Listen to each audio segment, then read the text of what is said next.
What's up, guys? Welcome back to SLD channel for another reaction video, and this one I'm checking out Elvis Presley, the king of kindness, and this one was suggested. Right, guys, yes, can't wait to check this one out. So if you're new to the channel, welcome, and I hope before you leave that you will subscribe. All right, so let's go.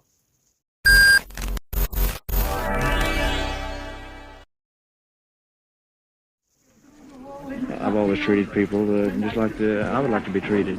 I try to remember that. That's all. It's simple. It's no problem. There's no big effort that I put forth. Yes. Elvis Presley was not only one of America's most iconic entertainers, he was also one of the most charitable celebrities to ever live. Having been raised poor and by God-fearing parents, Elvis gave from the purity of his heart. Although he fell into a high tax bracket, he never took a tax write-off, nor did he ask for any publicity for his charitable deeds. He gave just for the love of giving. While his many good works would be impossible to list, we'll highlight as many as possible, starting with his $1,050 donation to his old high school, which made it possible for all of the students to attend. Oh, no, when the video starts off and what he said in the verse beginning, always do to people what I would like them to do unto me. I've always said that. That's something that my mother's told us when we were little, and that always resonates in the back of my head because I'm always like that, and I truly believe in that. Wow. Okay, I love it one more time. And the annual E.H. Crump Memorial Football Game for the Blind in Memphis, Tennessee. Between 1956 and 1957, Elvis performed a number of live concerts to raise money for charities such as his own youth foundation, the Cynthia Milk Fund, and the Variety Club's Home for Convalescent Children. How many stars aside from Elvis can claim they helped end polio? On October 28, 1956, before an appearance on The Ed Sullivan Show, Elvis was inoculated with Jonas Salk's anti-polio vaccine, which caused the immunization level of all Americans to skyrocket from 0.6% to 80% in a 6-month period. Hey kids, could I talk to you for about 30 seconds? This is Elvis Presley. Remember polio victims. Join the 1957 March of Dimes today. By April of 1957, the Salk Institute declared polio all but eradicated on U.S. soil. On January 6, 1957, during his third appearance on The Ed Sullivan Show, Elvis requested Mr. Sullivan ask those watching to send urgent financial contributions to help relieve the plight of some 250,000 Hungarians affected by the Soviet invasion of their country. Because he feels so keenly, this young man feels so keenly about Hungarian relief, he urges all of us through the country to remember that immediate aid is needed, so long before his benefit show is put on, he wants to remind you to send in your checks to your various churches, Red Cross, etc.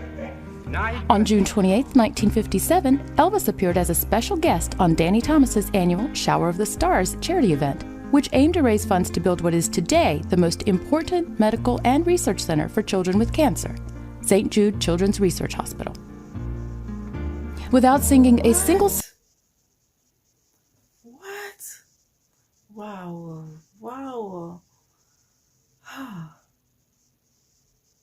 Elvis, wow, was phenomenal. Gosh, God, he really have a heart of gold. Like, seriously, all these work that he did behind the scene, and the thing is, he didn't like go ahead and showcase and he trying to make money off of all that he did and his kindness. He did it. You can see that he did it out of the goodness of his heart, the pureness. Like, I didn't even know that he was involved in the old St. Jude's Cancer Hospital thing. Like, wow, this is just wow. Long, the King's presence drew over 14,000 donors, and work on construction of the hospital's first building commenced later that year. Presley's work with sick children did not begin or end with St. Jude's. Before being drafted by the U.S. Army, he often visited hospitals to comfort children faced with life-threatening illnesses, and donated the hundreds of stuffed animals that he had received from fans worldwide to them. One of Elvis's most memorable moments was recorded in the early 70s when he fulfilled the dreams of 8-year-old Denise Sanchez, who passed away soon after a visit from Elvis and her attendance at his concert. Could you sing me a special song, please? I sure will. Okay. How about it? Oh, thank you so much. Elvis would often visit with Graceland's secretary, who, among other tasks, sorted his mail. If a photograph or a request or a story touched Elvis, he would immediately take steps to help the sender. Whether it was paying off people's debts or their mortgages, helping a family whose father had died in the line of duty, buying someone a home or a car, or giving a disabled person a new wheelchair. If Elvis knew about it, he helped. One such request came from young Ward D. Anderson, who asked Presley to sponsor her bike ride for children with diabetes. The king responded by pledging $5 per mile, which was much higher than the going rate of 5 cents per mile. During his lifetime, Elvis donated a number of vehicles for his good causes, including a red Ford Thunderbird to the March of Dimes and one of his own Rolls Royces to a charity for mentally retarded children.